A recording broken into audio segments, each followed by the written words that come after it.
చేసిన వెదవ పనికి అరవటం కాదు, ఏమైనా చేయొచ్చు. కానీ అది సభ్యత సంస్కారం కాదని ఆగాల్సి వస్తుంది. ఎందుకు ఇలాంటి పనులు చేస్తావు?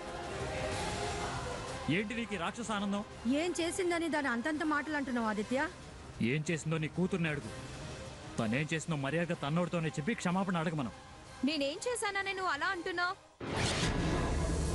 నాకేం అర్థం కావడం లేదు. నేనేం తప్పు చేశానని క్షమాపణ అడగమంటున్నావు? చూడలేక ఇంకా తెలీదు అని బొకాయించి చేసిన తప్పుని చేయలేదని నమ్మించాలని చూడకు. నువ్వు మళ్ళీ తప్పు చేసావని చెయ్యని తప్పుని దాన్ని నెత్తిన రుద్దడానికి చూడకు. అసలేం చేసిందో చెప్పాదిత్య. ఏం చేసిందా? ఇదిగో ఈ డ్రెస్ చించింది.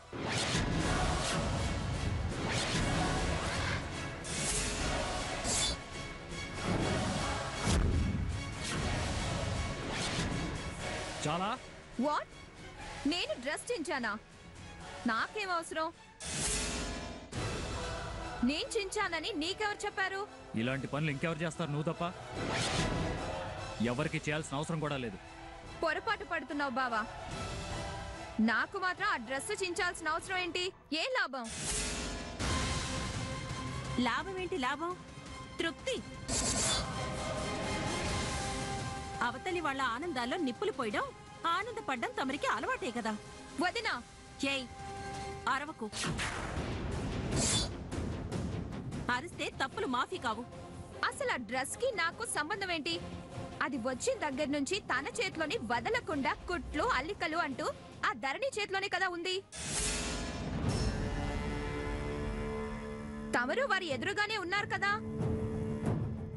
ఏమి ఎరగని నంగనచ్చిలా అది ఆ పని చేస్తే మీరు నన్నని నేను చేశానని అరిచి గోల చేస్తారేంటి? ఎందుకు చిరిగిందో, ఎలా చిరిగిందో, ఎందుకు చించిందో దాన్ని అడగండి. అంతేగాని అనవసరంగా నా మీద నిందలు వేయొద్దు. ఏయ్ పిచ్చి నాటకాలాపు. డ్రెస్ కి డిజైన్ ఉంటే ఇంకా బాగుంటుందని పాపం కష్టపడి డిజైన్ చేసింది. తనే ఎందుకు పాడు చేస్తుంది? నీలాంటి ఓర్పు మాలిన గుణాలు ధరణికి లేవు. వింటున్నావా మమ్మీ? వింటున్నావా ఎలా మాట్లాడుతుందో? విన్నా కన్నా తమరి దుర్మార్గాలే కదా. నోర్మోయ్, నువ్వే చించి దాని మీద తొయ్యడం లేదని గ్యారంటీ ఏంటి? ఇలాంటి వస్తాయని అంటి ముట్టకుండా దూరంగా ఉంటున్నా ఇలా గుడ్డ చించి మా మీద వేసి తమాషా చూడాలనుకుంటున్నారా?